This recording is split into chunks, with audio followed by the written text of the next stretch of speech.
नमस्ते सपना मैम। नमस्ते सपना मैम, अमरिंदर मैम, मेरी प्रिय अध्यापिकाओं एवं प्यारे दोस्तों, आज हिंदी दिवस के अवसर पर कथाकारिता कार्यक्रम में हम आपका स्वागत करते हैं। अब मैं सपना मैम से अनुरोध करती हूँ कि वह सभा को संबोधित कर हम सभी का प्रोत्साहन बढ़ाएं। धन्यवाद हनीशा। नमस्ते एवरीवन। नमस्ते। एक मिनट में मास्क उतार लूं। Thank you. बहुत बहुत धन्यवाद आप सबका इस आयोजन के लिए, कथाकारिता को आयोजित करने के लिए। और हम सब बहुत बहुत एक्साइटेड हैं, आपको पता है ना ये बात।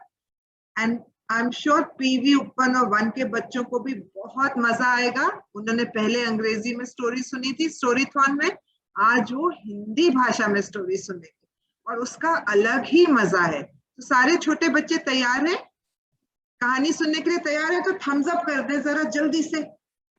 थम्स अप आ गया यान का। Very good, very nice everyone. और हमारे साथ एसआरएफ विद्यालय के भी कुछ बच्चे हैं, आपको पता है। तो आज हमारे साथ मेहमान हैं, हमारे दूसरे स्कूल के कुछ बच्चे आए हैं जो आपकी कहानियां सुनेंगे आपके साथ बैठ के। तो एसआरएफ विद्यालय के बच्चे, अगर आप मुझे सुन पा रहे तो जरा एक बार जोर से हाथ वेव कर दीजिए अपना। और मीना मैम, रश्मि मैम आई है क्या? Ma'am, I have no clue. She was supposed to join. Rashmi ma'am, are you there? Rashmi ma'am, अगर आप हैं तो बहुत बहुत नमस्कार मेरे और अमरिंदर मैम की तरफ से। एंड बहुत बहुत वेलकम। मीना मैम, हमको 11 बजे लॉग ऑफ करना होगा क्योंकि हमारी एक दूसरी मीटिंग है, बट आई थॉट कि मैं आपको बता दूं पहले से। Thank you, ma'am. Thank all you. The best, all the best to all of you. नमस्ते।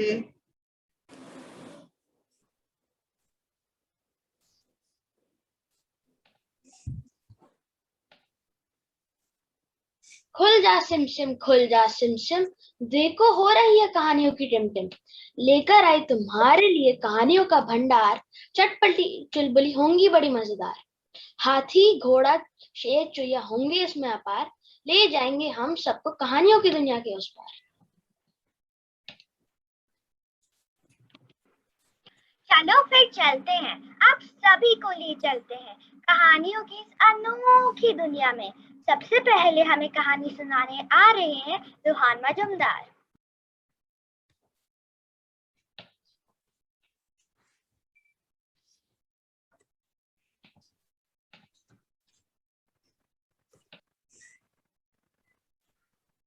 नमस्ते, मेरा नाम रूहान मजूमदार है। आज मैं आपको एक अच्छी कहानी सुनाऊंगा जिसका नाम है बत्ती गुल। मैं आशा करता हूँ कि आपको मजा आए। अरे बत्ती गुल, अंधेरा ही अंधेरा। माँ एक मोमबत्ती जलाती है। अरे पीछे देखो, हाथी, माँ हंसकर कहती है। अरे हाँ, मैं मुड़ी और अपने बहा नाक से लगाई, देखो हथेली नदी से पानी पी रही है। दादाजी अपने उंगलियों से हिरण बनाते हैं। ओह, वहां झाड़ियों में क्या है? हथेली तो डरी नहीं, उसने एक बड़ा सा घूंट लिया और हिरण पर छिड़काया।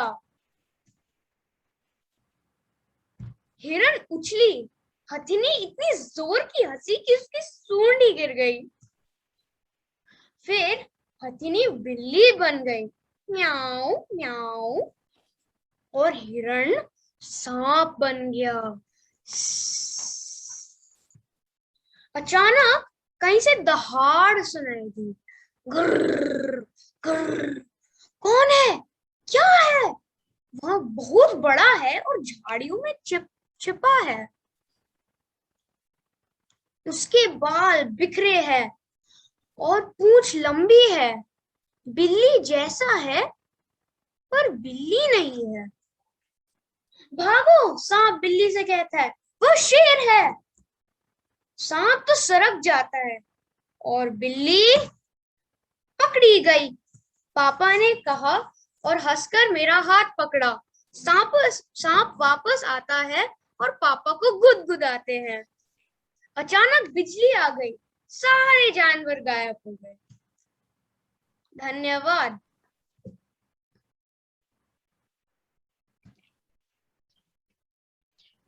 क्या मजेदार कहानी थी। अब एक और ऐसी ही कहानी सुनाने आ रही है मेहका।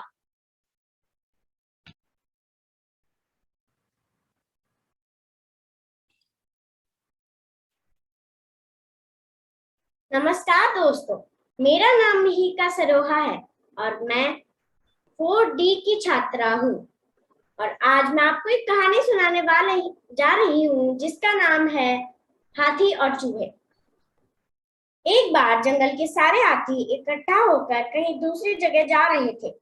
उस रास्ते में बहुत सारे चूहों के बिल थे, तो बहुत सारे चूहे उनके पैरों के नीचे दबकर मर गए।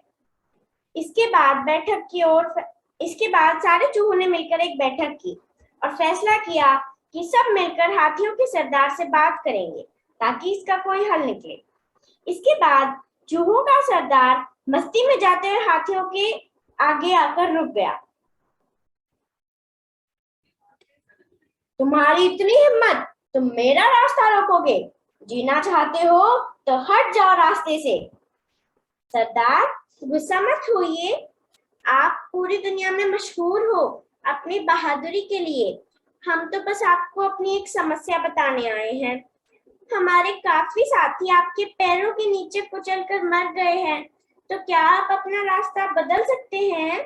क्या आप ऐसा करेंगे? मुझे बहुत दुख है कि हमारी वजह से तुमको नुकसान हुआ, हम तुम्हारा कोई नुकसान नहीं पहुंचाना चाहते। तुम फिक्र मत करो, देखो हमें अपना रास्ता बदलने में कोई परेशानी नहीं है, तुम्हें हमसे डरने की जरूरत नहीं है। धन्यवाद सरदार, हम आपके आभारी हैं। आपने हमारा मजाक नहीं उड़ाया, बल्कि हमारी प्रार्थना मान ली। जरूरत पड़ने पर हम भी आपकी मदद से पीछे नहीं हटेंगे। यह सुनकर हंसी नहीं आती कि यह छोटा सा चूहा हम जैसे बड़े जानवरों की मदद करने की बात कर रहा है। हाथियों का सरदार बोला, एक दिन हर बार की तरह सारे हाथी तालाब में नहाने जा रहे थे। तभी एक शिकारी ने अचानक से उनके ऊपर जाल डाल दिया। हाथी जोर जोर से चिंगाड़ रहे थे, उनकी आवाज सारे जंगल में गूंज रही थी। यह आवाज सुनकर चूहों को पता लग गया कि उनके हाथी मित्र खतरे में हैं। फिर सारे चूहे उसी तरफ भागे जहां से आवाज आ रही थी। चूहे हाथियों की परेशानी समझ गए थे। उन्होंने अपने तेज दांतों से हाथियों का सारा जाल काट दिया। हाथियों ने सूंड उठाकर चूहों का धन्यवाद किया और चूहे भी मजे से हाथियों की पीठ पर झूलने लगे। और इस तरह से चूहों ने अपने साथियों की जरूरत में मदद की।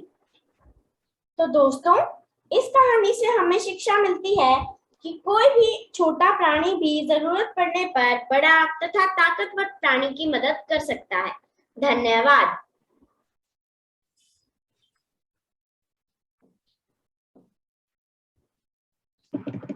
क्या बात है, क्या बात है। इसी के साथ अब अपनी एक रोमांचक कहानी को प्रस्तुत करने के लिए आ रही है अमाया। नमस्ते, मेरा नाम अमाया है और आज मैं आपको एक कहानी सुनाऊंगी। इस कहानी का नाम है पंछी प्यारा और इसके लेखक है क्रिस्टिन आर्टसन। तो चलो कहानी सुनते हैं।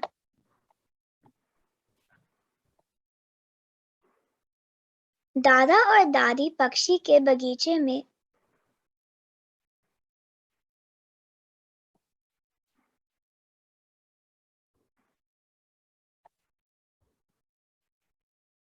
दादा और दादी पक्षी के बगीचे में एक बड़ा पेड़ था।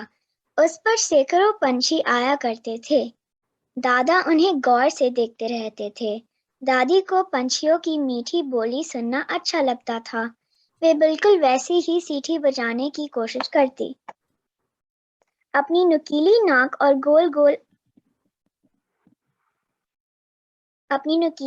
और गोल गोल आंखों के कारण दादी खुद भी पंछी जैसी लगती थी। तभी तो प्यार से उनके पति उन्हें पंछी प्यारा कहते थे। हर शुक्रवार उनकी पोती बुलबुल अपने दादा दादी से मिलने आती, साथ में ब्रेड, चेरी की केक और बिस्कुटों से भरा थैला लाती। महीने बीत गए और सर्दियां आ गई। दादी की तबीयत ठीक नहीं थी। उन्हें ठंड लगती, वे बात नहीं करती, सीटी भी नहीं बजाती, आराम कुर्सी तक नहीं आ पाती। बिस्तर ही उनका घर बन गया था। दादा उन्हें किताबों से पढ़कर सुनाते, उनकी पसंद का खाना बनाते, पर दादी को भूख ही न लगती। वे खुद ही किसी भूले भटके पंछी सी लगने लगी थी। दुखी न हो, दादी ने दादा से हल्के से कहा था, जब इन पंछियों को देखोगे तो मुझे वहीं कहीं पाओगे। दादी हमेशा के लिए सो गई। चेहरे पर मुस्कान लिए बाहर पंछी शोरगुल कर रहे थे। दादा दुख से चूर हो गए। सारा दिन वे दादी की कुर्सी पर बैठे रहते।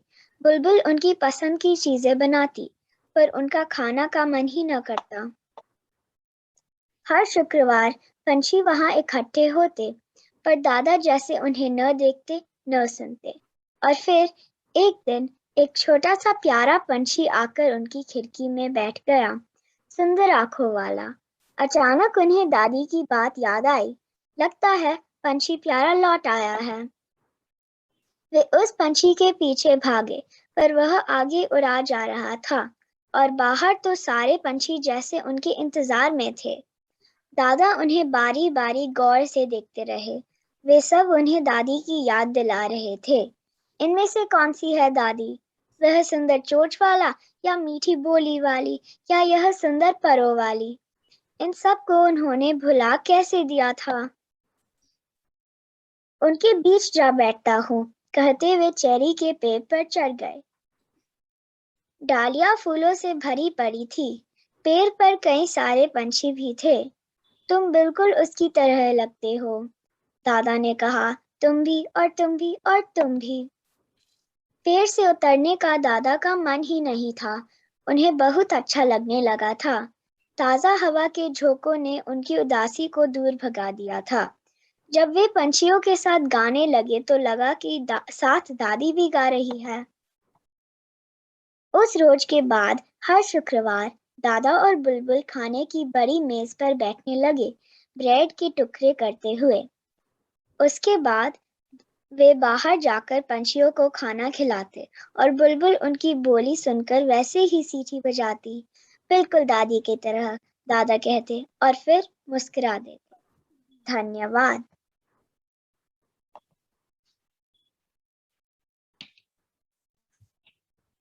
क्या मजा आ रहा है। अब अपनी कहानी लेकर आ रही है नाइसा। विवान, इससे पहले कि नाइसा अपनी कहानी सुनाए, बच्चों, अमरिंदा मैम हमारे बीच हैं और मैं उनको बुलाना चाहती हूँ क्योंकि उन्हें मीटिंग के लिए निकलना है। तो हम उनसे बाद में उनके अनुभव के बारे में जानने वाले थे। अमरिंदा मैम से मेरा अनुरोध है कि वो अपना अनुभव अभी तक का आप सबसे बांटें और बताएं कि उन्हें कैसा लगता है। अमरिंदा मैम।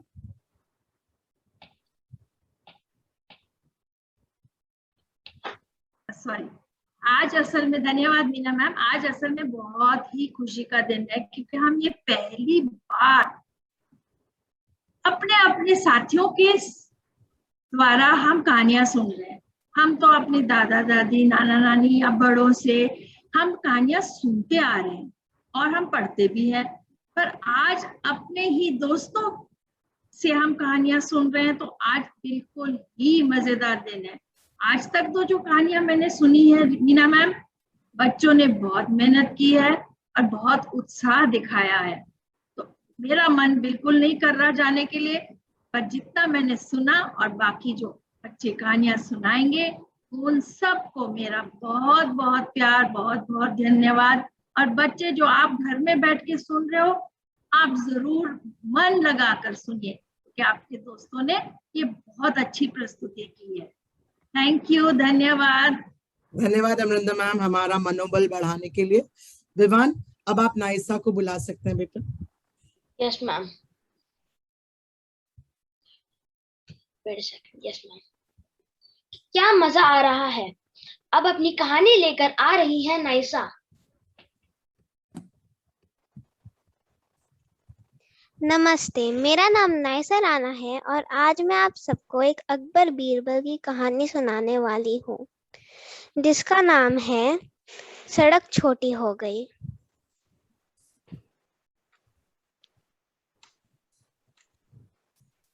बादशाह अकबर पालकी में बैठकर अपने कुछ दरबारियों के साथ एक जरूरी काम से फतेहपुर सीकरी से आगरा जा रहे थे।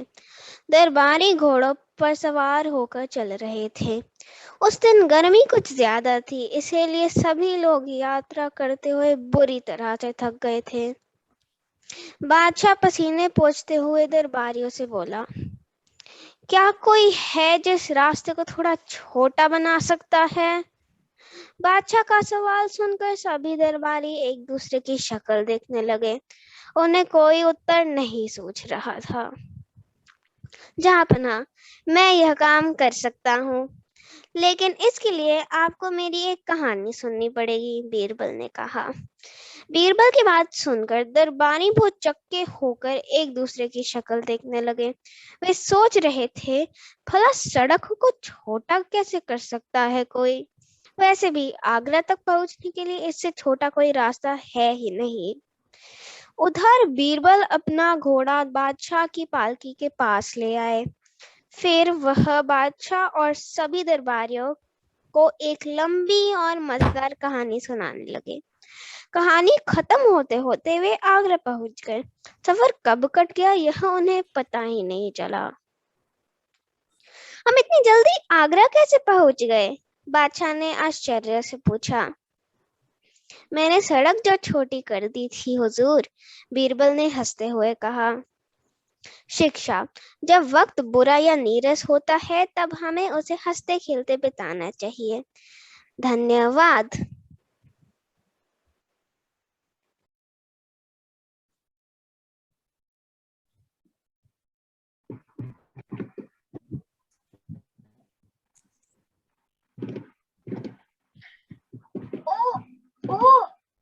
इतनी मनमोहक कहानी के बाद अपनी कहानी सुनाने आ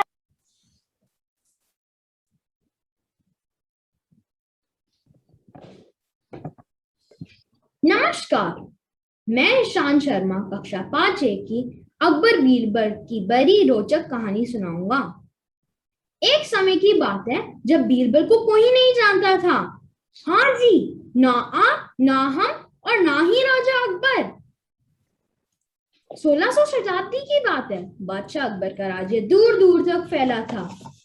वह एक बहादुर व नेक दिल के राजा के रूप में जाने जाते थे।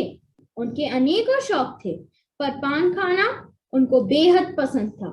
उन्होंने एक नौकर भी नियुक्त करा था जो हर दिन उन्हें विभिन्न प्रकार के पान पेश करता।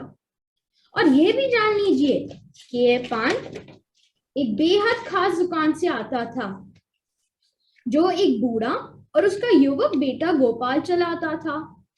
एक दिन राजा का सेवक दौड़ते हुए पान की दुकान पे आया। उस दिन गोपाल पान की दुकान पर काम कर रहा था। हाँ, सेवक ने गोपाल को बोला, अरे भाई, एक सेर चूना दे दो। गोपाल उसकी तरफ हैरानी से देख रहा था। एक सेर चूना, कल ही तो महल का पान का सारा सौदा आया था। गोपाल को समझ आ गया कि सेवक से पान के अंदर कुछ ज्यादा ही चूना लग गया और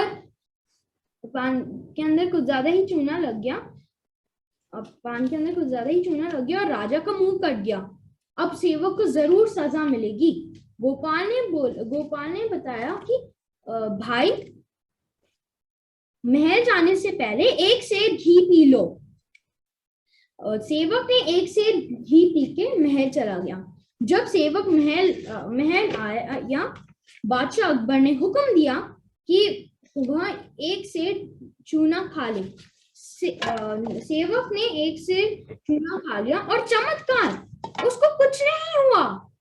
राजा उसकी ओर हैरानी से देख रहे थे। वो बोले, सच सच बता, किसने तेरी मदद करी? सेवक ने बताया कि दुकानदार का बेटा गोपाल ने मुझे बोला एक सेर घी पीने के लिए। राजा ने गोपाल को आदेश दिया कि वह तुरंत महल आए।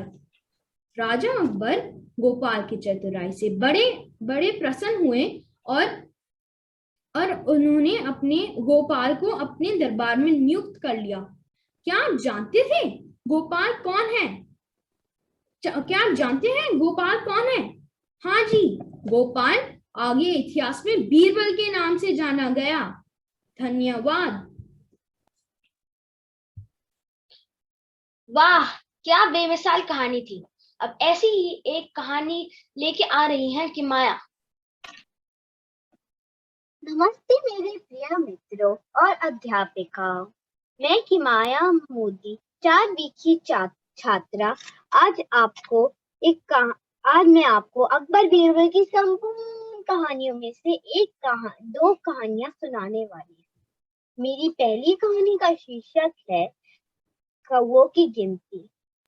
एक बार बादशाह अकबर ने अपने दरबार में अपने दरबारियों बीरबल से पूछा, बीरबल, क्या तुम आगरा के सारे कौवे गिन सकते हो? वह सुनकर पूरे दरबार में फुसफुसाहट फैल गई।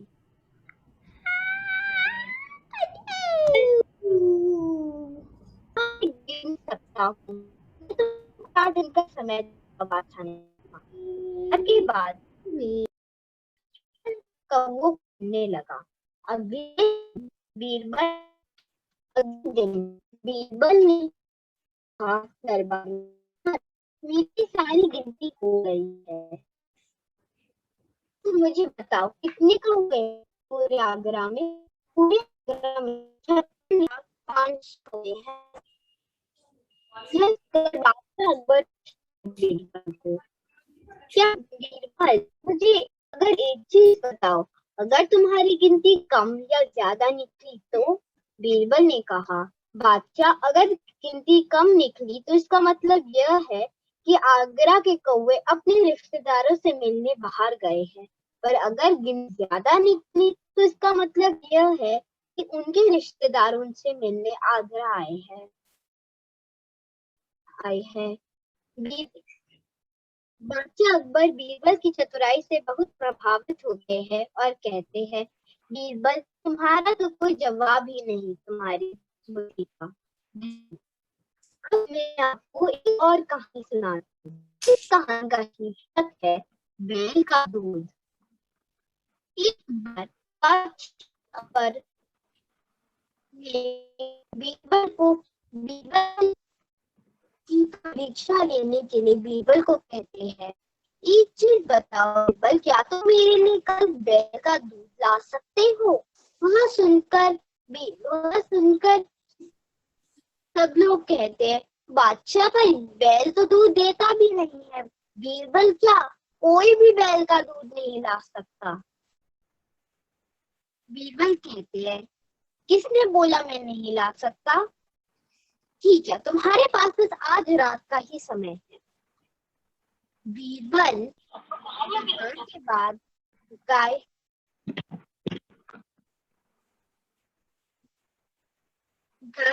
के घर और कहते हैं, मुझे करीब 100 गाय चाहिए जो भूखी है। वह उनको लाते हैं और वह शोर करने लगते हैं। बादशाह अकबर की नींद खुल जाती है और वह बीरबल से पूछते हैं। बीरबल कहते हैं, मैं इनको बहुत समझाने की कोशिश कर रहा हूं पर यह मानते ही नहीं है मेरी बात। बीरबल कहते हैं, यह तो अकबर कहते हैं, अगर तुम मेरी जगह होते तो तुम क्या करते? तो बीरबल कहते हैं, महाराज ये लोग, मैं अगर आपकी जगह होता तो मैं अपना आदेश वापस ही ले लेता, क्योंकि इनका मानना है कि इनके दूध पर इनके बच्चों का पहला हक है। अकबर कहते हैं, तुम सही कहते हो बीरबल, मैं इनके बच्चों का हक नहीं छीनना चाहता, मैं आदेश पेश लेता हूँ। धन्यवाद।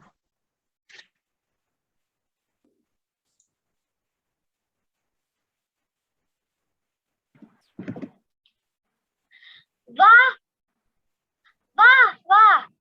इसी तरह कथाकारिता के सिलसिले को बढ़ाते हुए रहे हैं रूहान बहादुर।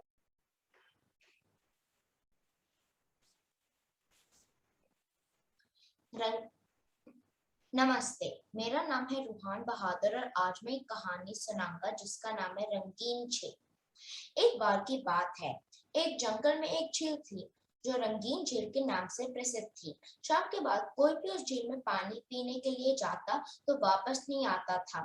एक दिन सोना हिरन उस झील में उस जंगल में रहने के लिए आया। उसकी मुलाकात जंगल में बंडी बंदर से हुई।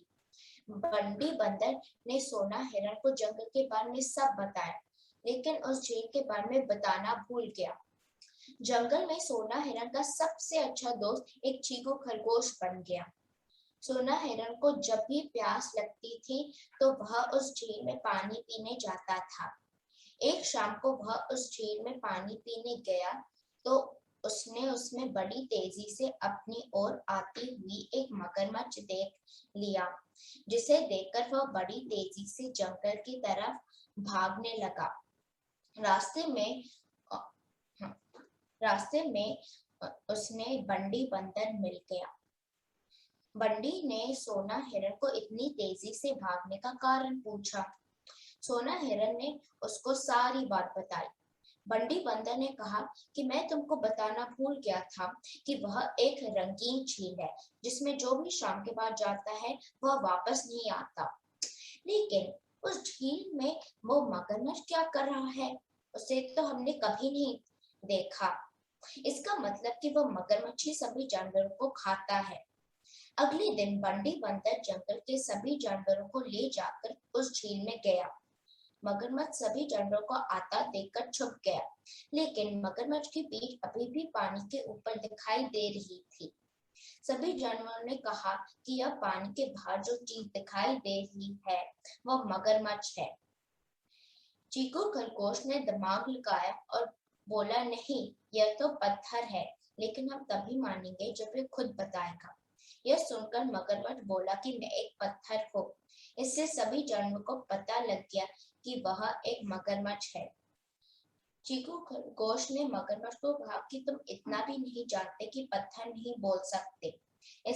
इसके बाद सभी जानवरों ने मिलकर उस मगरमच्छ को उस झील से भगा दिया और खुशी खुशी रहने लगे।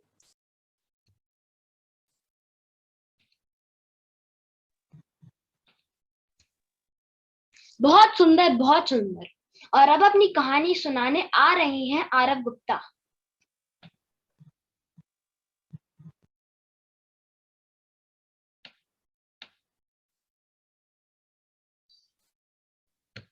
प्रिय मित्रों, मेरा नाम आरव गुप्ता है। मैं कक्षा 5D का छात्र हूँ। आज मैं आपको एक कहानी सुनाऊंगा जिसका शीर्षक है जादुई चक्की। आशा करता हूँ कि आपको कहानी पसंद आएगी। एक बार की बात है, एक गांव में दो भाई रहते थे, बंसीलाल और मुरारीलाल। बंसीलाल बहुत गरीब था और मुरारीलाल बहुत अमीर। एक दिन बंसीलाल ने ठान ली कि वह अपने भाई मुरारीलाल से मदद मांगने जाएगा। जब वह अपने भाई के घर पहुंचा, उसने मुरारीलाल से बोला कि भाई, क्या आप मेरी मदद करेंगे? मेरे पास घर चलाने के लिए पैसे नहीं हैं। मुरारीलाल ने बोला, मैं तुम्हारी मदद नहीं करूंगा, मेरे को पता था तुम इसलिए आए होगे, निकल जाओ मेरे घर से। बंसीलाल उदास होकर घर से चला गया। जब वह अपने घर लौट रहा था, उसे एक बूढ़ा आदमी लकड़ी के गट्ठर उठाते हुए देखा। बंसीलाल अच्छे स्वभाव का था। वह बोला, इस लकड़ी के गट्ठर को मैं आपके लिए उठा देता हूँ, आप मत उठाइए। बंसीलाल लकड़ी का गट्ठर उठाने ही वाला था कि बूढ़ा आदमी पूछता है, क्या बात है बेटा, तुम परेशान क्यों लग रहे हो? बंसीलाल बोलता है, मेरे बीवी बच्चे भूखे हैं, मेरे पास पैसा नहीं है, मैं पैसा कमा भी नहीं पा रहा हूँ। बूढ़ा आदमी बोलता है, अगर तुम इस लकड़ी के गट्ठर को मेरे घर के सामने रख दोगे तो मैं तुम्हारी मदद करूंगा। बंसीलाल बोलता है, क्या सच में आप मेरी मदद करेंगे? फिर वह लकड़ी का गट्ठर उठाता है और बूढ़े आदमी के घर के सामने रख देता है। बूढ़ा आदमी बंसीलाल को आशीर्वाद देता है। वह घर जाता है, एक मीठी रोटी लाता है और बंसीलाल को दे देता है और बोलता है, सामने एक जंगल है, वो जंगल के पीछे एक छोटा सा पहाड़ है, पहाड़ पे 3 आलू बुखारे के पेड़ हैं, पेड़ के थोड़ा से ही आगे एक छोटी सी झोपड़ी है, वो झोपड़ी में 3 बौने रहते हैं, उनको मीठी रोटी बहुत पसंद है, उनको मीठी रोटी दे देना और पैसे नहीं, पत्थर की चक्की मांगना। बंसीलाल बूढ़े आदमी के बताए हुए जगह पे पहुंचा। उसे एक झोपड़ी दिखी। वह झोपड़ी के अंदर घुसा तो उसे 3 बौने दिखे। बौने उसे देखकर नाराज हो गए और पहला बौना बोला, तुम कौन हो? दूसरा बोला, ये चोर है, ये कुछ चुराने आया है। तीसरा बोला, तुम यहाँ क्यों आए हो?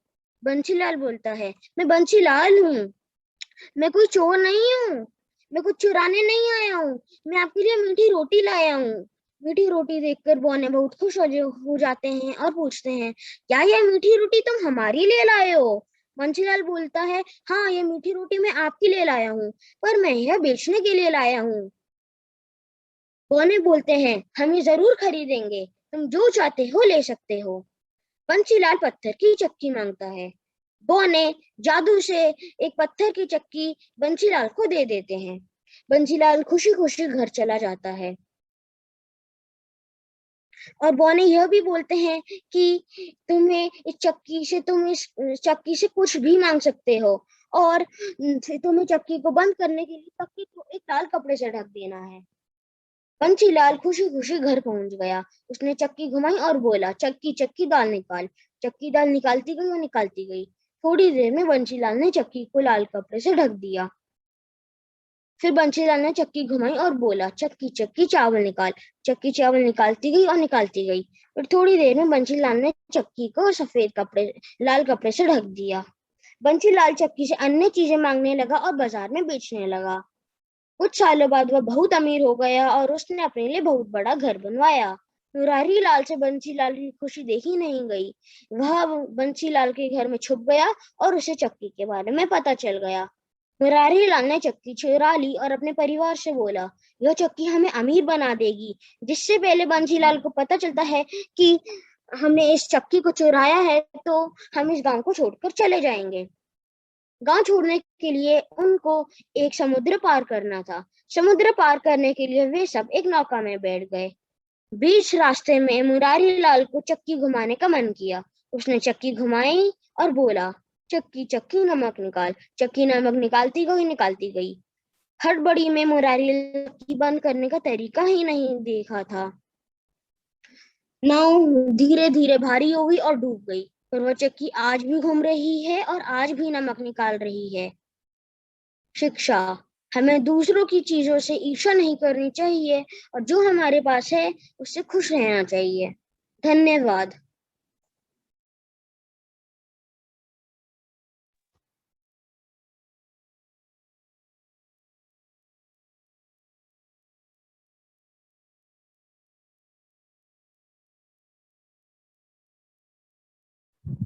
Anisha is not here, so I'll just say her line.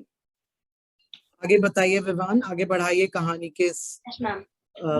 वाह, इसी तरह कथाकारिता के सिलसिले को बढ़ाते हुए आ रहे हैं रूहान बहादुर। वो कर चुके हैं बेटा, आ रहे हैं अथर्व। यस मैम, सॉरी, आ रहे हैं। आ जाए, कोई बात नहीं बच्चे, आ रहे हैं Atharva. I just get confused. कोई बात नहीं। नमस्कार, मेरा नाम अथर्व है और आज मैं आपको एक रोमांचक कहानी सुनाने जा रहा हूँ जिसका शीर्षक है घमंडी मक्खी। एक था जंगल। उस जंगल में एक शेर भोजन करके आराम कर रहा था। इतने में एक मक्खी उड़ती उड़ती वहां आ पहुंची। शेर ने 2-3 दिनों से स्नान नहीं किया था, इसलिए मक्खी शेर के कान के एकदम पास भिन भिन भिन करने लगी। शेर को बहुत मुश्किल से नींद आई थी। उसने पंजा उठाया, मक्खी उड़ गई, लेकिन फिर से शेर के कान के पास भिन भिन शुरू हो गई। अब शेर को गुस्सा आया। वो दहाड़ा, अरे मक्खी दूर हट, वरना तुझे अभी जान से मार डालूंगा। मक्खी ने धीरे से कहा, छी छी, जंगल के राजा के मुंह से ऐसी भाषा कहीं शोभा देती है। शेर का गुस्सा बढ़ गया। उसने कहा, एक तो मुझे सोने नहीं देती, ऊपर से मेरे सामने जवाब देती है।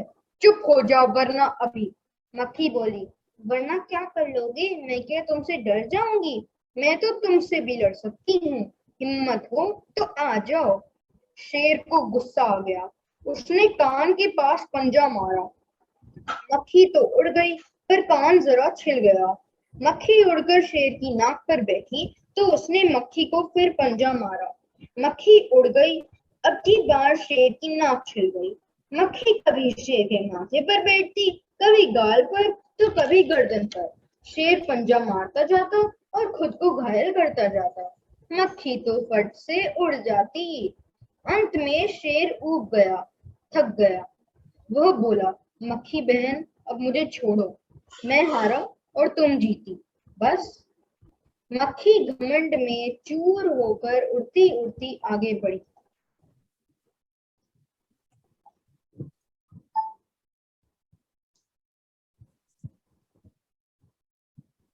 मक्खी घमंड में चूर होकर उड़ती उड़ती आगे बढ़ी। सामने एक हाथी मिला। मक्खी ने कहा, अरे हाथी, मुझे प्रणाम कर, मैंने जंगल के राजा शेर को हराया है। हाथी ने सोचा, इस मूर्ख मक्खी से बहस करने में समय कौन बर्बाद करे। हाथी ने सूंड ऊपर उठाकर मक्खी को प्रणाम किया और आगे बढ़ गया। सामने से आ रही लोमड़ी ने यह देखा। लोमड़ी मंद मंद मुस्कुराने लगी। इतने में मक्खी ने लोमड़ी को कहा, अरे वो लोमड़ी, चल मुझे प्रणाम कर। मैंने जंगल के राजा शेर और विशाल काया हाथी को भी हरा दिया है। लोमड़ी ने उसे प्रणाम किया और धीरे से कहा, धन्य हो मक्खी रानी, धन्य हो, धन्य है आपके माता पिता। लेकिन मक्खी रानी, उधर वह मकड़ी दिखाई दे रही है ना, वह आपके बारे में बुरा भला कह रही थी, उसकी जरा खबर तो लेना। यह सुनकर मक्खी गुस्से से लाल हो उठी। मक्खी बोली, उस मकड़ी को तो मैं चुटकी बजाते खत्म कर दूंगी। यह कहते हुए मक्खी मकड़ी की तरफ झपटी और मकड़ी के जाले में फंस गई। मक्खी जाले से छूटने की ज्यों-ज्यों कोशिश करती गई, त्यों-त्यों और भी अधिक फंसती गई। अंत में वह थक गई और हार गई। यह देखकर लोमड़ी मंद मंद मुस्कुराती हुई वहां से चलती बनी। धन्यवाद।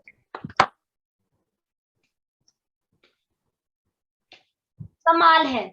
ऐसी ही मनमोहक कहानी लेके आ रहे हैं आरव सिंह। नमस्ते, मेरा नाम आरव सिंह है और आज मैं आपको एक कहानी सुनाने वाला हूँ जिसका शीर्षक है जैसे को तैसा। एक बार की बात है, एक लोमड़ी और सारस अच्छे दोस्त थे। लोमड़ी बहुत चालाक थी और जंगल के दूसरे जानवरों के साथ चालाकी करती थी। उसने सारस के साथ भी एक दिन चालाकी करने की सोची।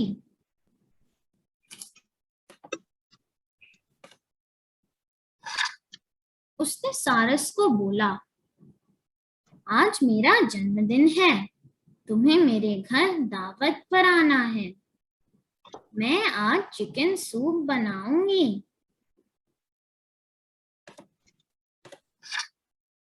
शाम को सारस लोमड़ी के घर दावत पर पहुंच गया।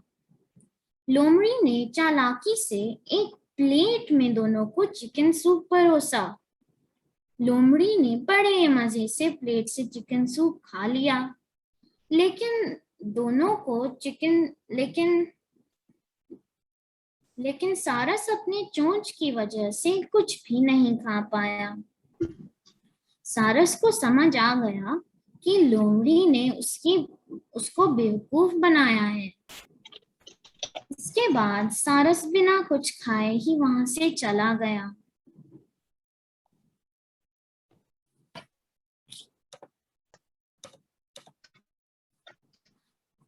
कुछ दिनों बाद सारस लोमड़ी के घर आया और बोला कि आज मेरा जन्मदिन है, तुम्हारे लिए मैंने चिकन सूप बनाया है। तुम मेरे घर आ जाना।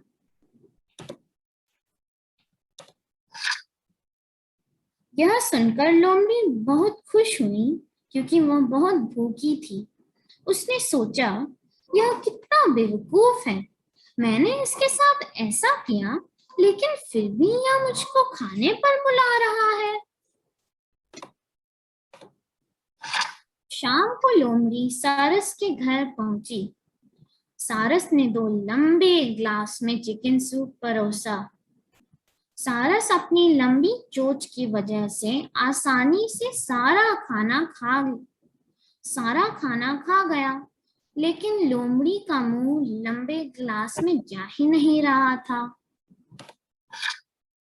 अब लोमड़ी को समझ आ गया कि उसने जिस तरह सारस को चालाकी दिखाई, सारस ने भी अपने चतुराई से लोमड़ी को सबक सिखा दिया। इसके बाद लोमड़ी को बिना कुछ खाए ही लौटना पड़ा। इस कहानी से हमें यह शिक्षा मिलती है कि हमें किसी को भी बेवकूफ नहीं समझना चाहिए। धन्यवाद।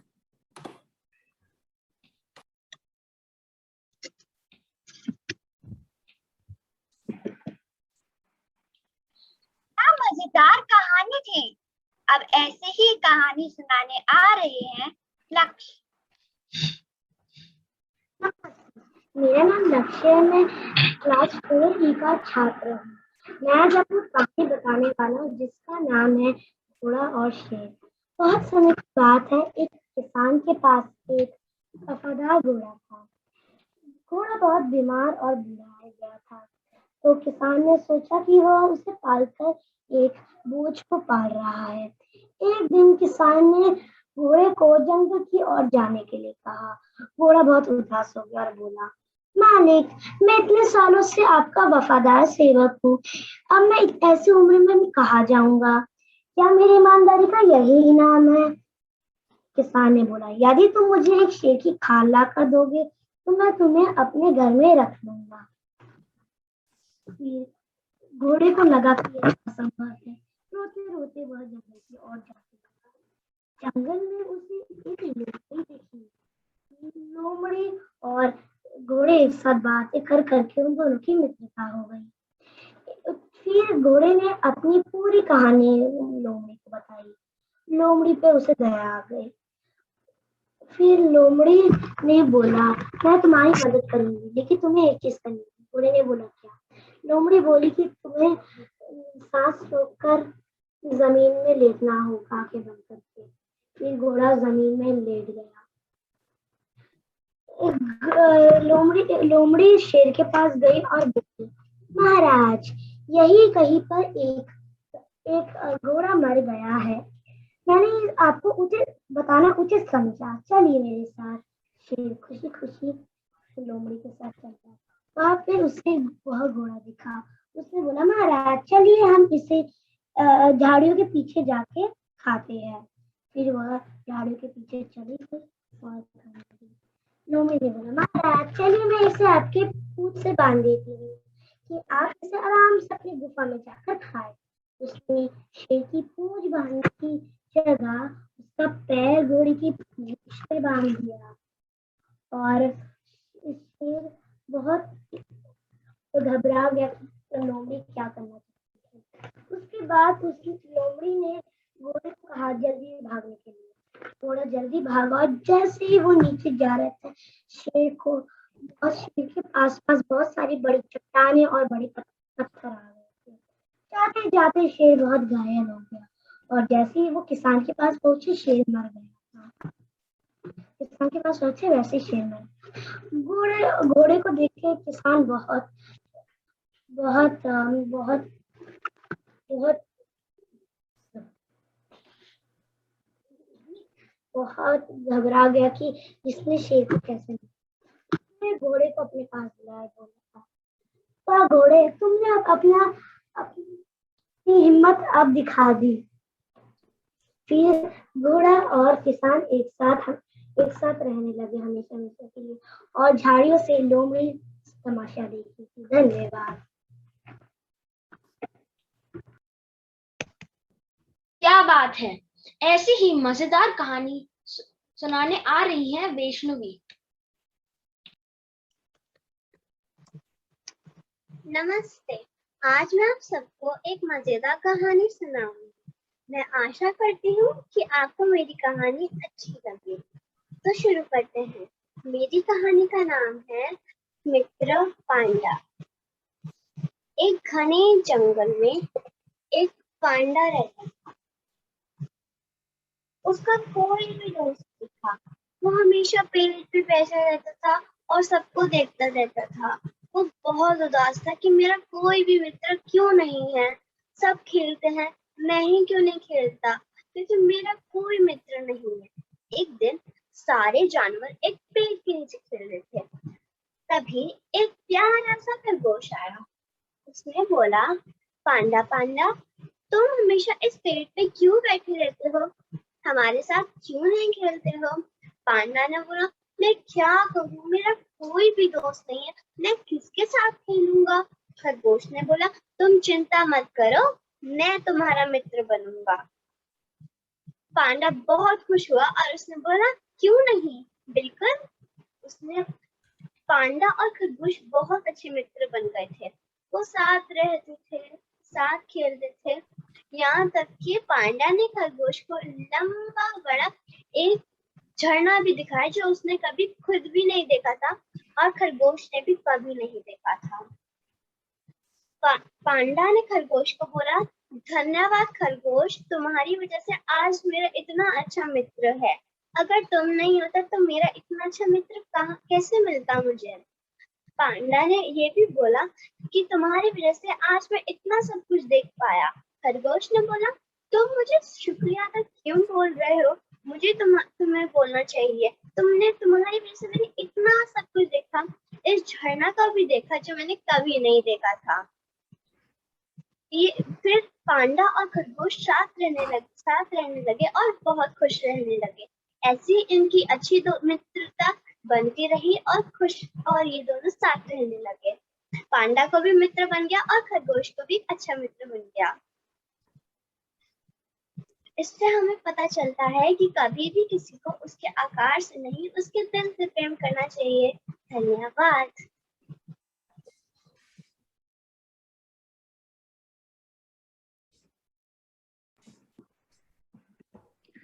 लाजवाब लाजवाब। अब अपनी कहानी सुनाने आ रही है अनन्या।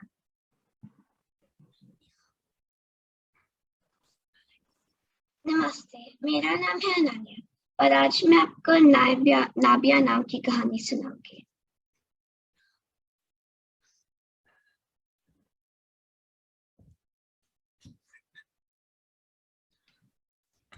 नाबिया। मोहल्ले के सभी बच्चे पास के स्कूल में पढ़ने जाते थे। क्लास में नाबिया बहुत ध्यान से सुनती थी। शायद इसलिए नई टीचर सविता ने नाबिया पर गौर किया। सविता मिस अपनी क्लास को जादुई भालू नाम की कहानी पढ़ के सुनाई। नाबिया को ये कहानी बड़ी मजेदार लगी। कहानी एक जादुई भालू के बारे में थी जो सिर्फ एक दिन के लिए एक लड़की के साथ रहने आता है। नाबिया ने हिचकिचाते हुए स्वर में मिस से पूछा, ये कितने की है? मिस बोली, पता नहीं, मेरी सहेली ने मुझे दी है। उसने पुरानी किताबों बेचने वाली बुक शॉप से खरीदी थी। सविता मिस नाबिया के स्कूल में कहानियां बनाना सिखाती थी। वे जानवरों की कहानियां पढ़ते और मिस उन्हें नए अंक सोचने के लिए प्रोत्साहित करती। यही नहीं, उन्होंने एक दीवार पर सबरी के रंग नामक कहानी पे चित्र भी बनाए थे और फिर एक क्लास में उन्होंने पेपर कप पर चेहरे बना पुतले तैयार करे थे। मिस उन्हें पापिट कहती थी। नाबिया के पापिट का नाम फातिमा था। हर बच्चे को अपने पापिट पर कहानी बनानी थी। सविता में सबकी कहानियां बारी बारी से पढ़ रही थी। अब नाबिया की कहानी की बारी थी। वे चाहती थी कि नाबिया अपनी बनाई कहानी सबको सुनाए। उन्होंने नाबिया का मुस्कुराता चेहरा क्लास की ओर किया। कहानी अच्छी थी। कहानी में फातिमा स्कूल से लौटते समय गटर में गिर जाती है। फिर कुछ लड़के मिलकर उसे बाहर निकालते हैं।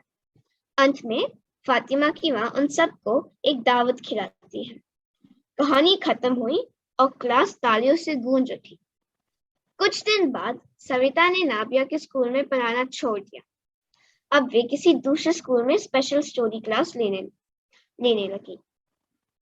पर सविता को नाबिया की अक्सर याद आती थी। एक दिन वे नाबिया के घर उससे मिलने आए। सितंबर का महीना था। नाबिया अपनी चहेती टीचर को देखकर खुश और हैरान दोनों थी।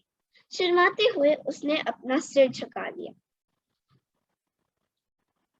मिस बोली, मैं तुम्हारे लिए एक तोहफा लाई हूँ। ये कहते हुए सविता ने अपने झोले से जादुई भालू किताब की फोटोकॉपी निकाली।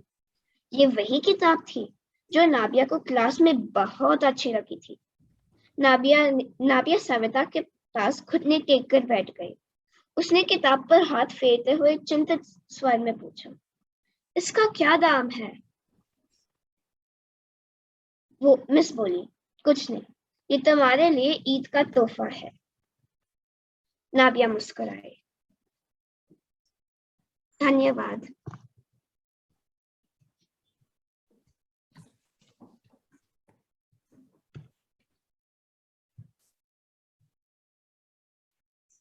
बहुत मजा आ रहा है।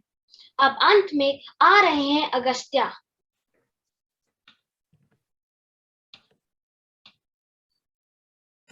नमस्ते, मेरा नाम अगस्त्या सेठ है और मैं 5वीं कक्षा का विद्यार्थी हूँ।